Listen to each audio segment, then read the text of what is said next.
Kamu itu suami aku atau bapaknya adik-adik kamu, Mas. Kalimat itu meluncur dari bibir Dinda, tajam seperti sembilu.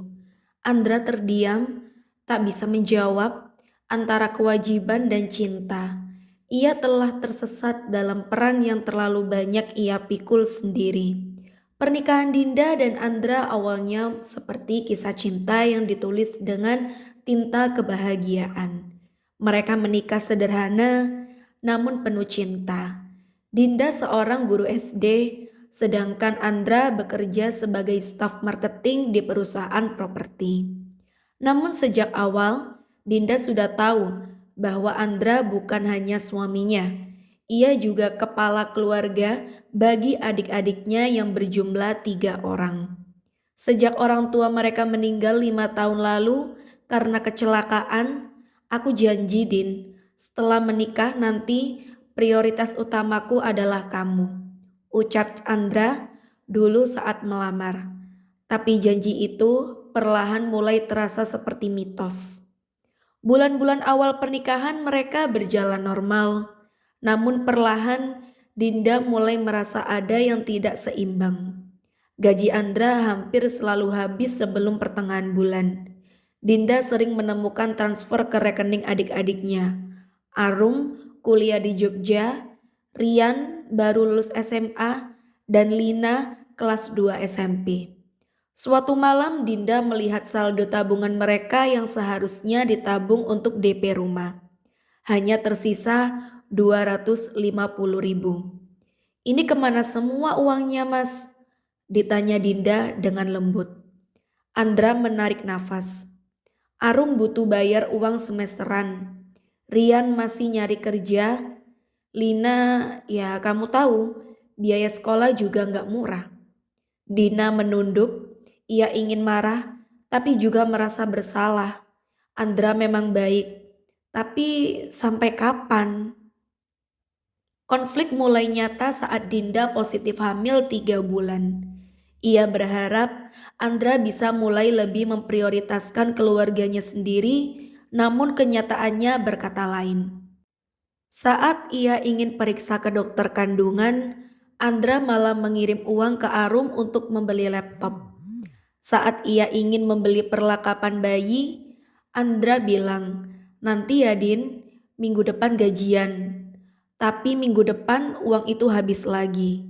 Untuk Rian yang katanya butuh uang transport buat wawancara kerja di luar kota. "Mas," seru Dinda suatu malam sambil melempar buku ke lantai. "Kamu pikir anak di perut ini bisa tumbuh cuma dengan doa dan sabar? Aku ini istrimu, bukan penonton hidupmu."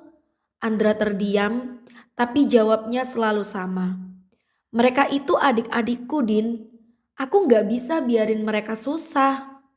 Dinda mulai merasa menjadi orang asing di rumahnya sendiri.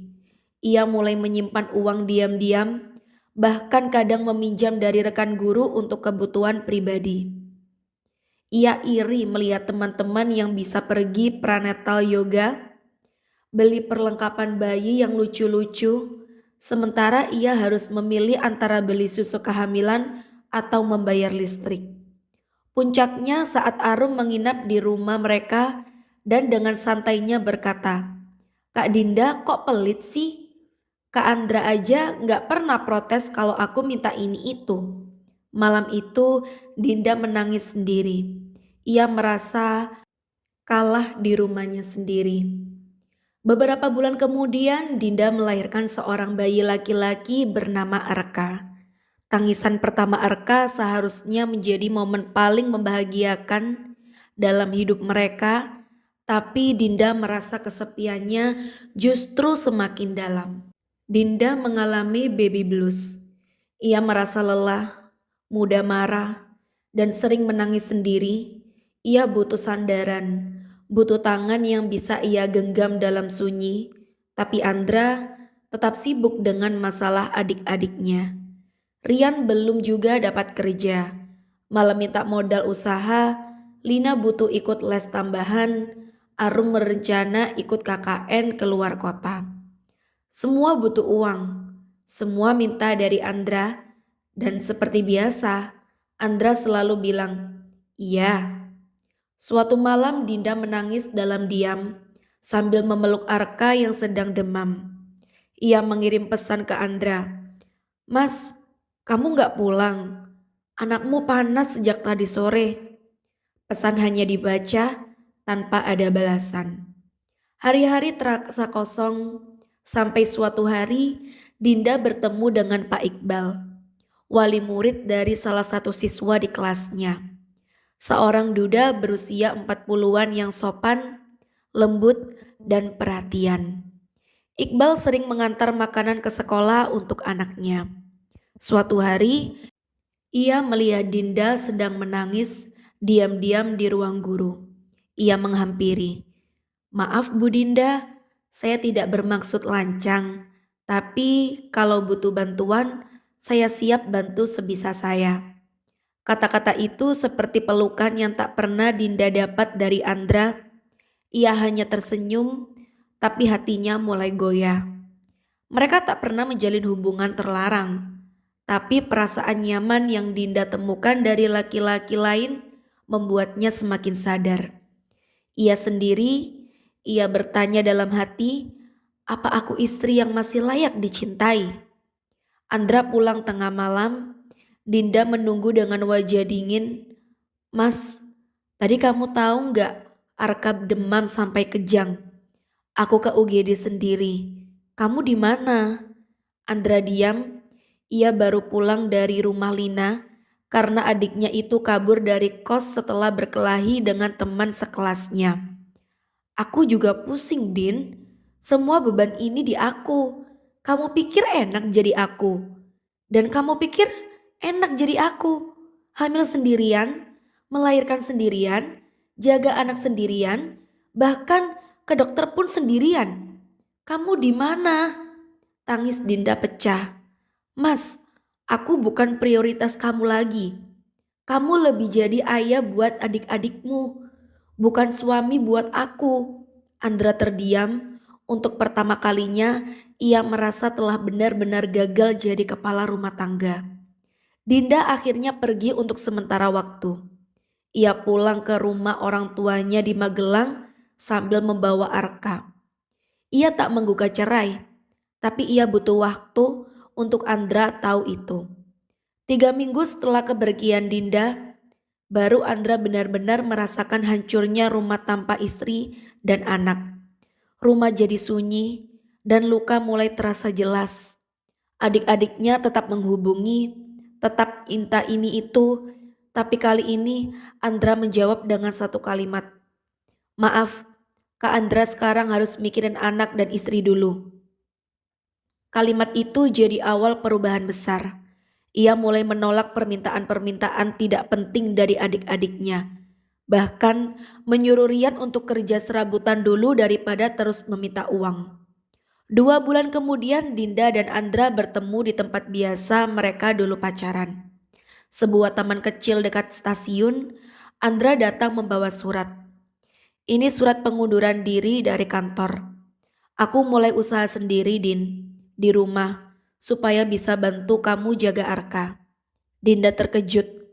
"Aku gak minta kamu segitunya, Mas. Aku tahu, tapi ini bukan buat kamu. Ini buat keluarga kita. Yang sebenarnya aku, kamu, dan Arka." Air mata Dinda tak bisa dibendung. Ia memeluk Andra dengan pertama kalinya dalam waktu yang lama. Tapi luka di hatinya tak bisa langsung sembuh. "Mas, aku masih sayang kamu. Tapi aku juga capek.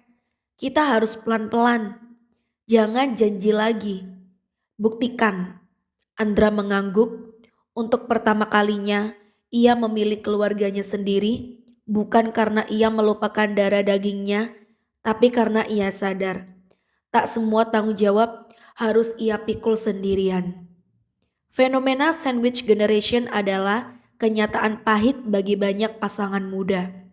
Terjepit antara kewajiban kepada keluarga lama dan tanggung jawab membangun keluarga baru. Tapi pernikahan bukan cuma soal cinta, ia soal prioritas, komunikasi, keberanian, melepaskan beban yang bukan miliknya lagi sepenuhnya. Menikah bukan hanya menyatukan dua orang, tapi juga belajar membagi, memilih, dan akhirnya memprioritaskan yang tak bisa digantikan, istri dan anak. Waktu berjalan, Arka kini berusia 2 tahun. Dinda dan Andra memang tak kembali seperti dulu. Tapi mereka kini saling belajar. Andra mulai memahami bahwa keluarga bukan tentang siapa yang paling banyak dibantu, tapi siapa yang benar-benar ia jaga. Hubungan dengan adik-adiknya tetap ada, tapi tidak lagi mendominasi hidup mereka. Rian akhirnya bekerja sebagai ojek online, Arum lulus dan bekerja di luar kota, sementara Lina tinggal di asrama sekolah. Dan Andra, ia kini membuka jasa desain rumah kecil-kecilan dari rumah. Waktunya lebih banyak dihabiskan untuk Arka dan tentu saja Dinda. Suatu sore saat mereka bertiga duduk di teras rumah mungil mereka, Dinda menggenggam tangan Andra. "Makasih mas, akhirnya aku bisa punya suami, bukan sekedar kakak dari orang lain." Andra menatap Arka yang sedang bermain sepeda kecil lalu tersenyum.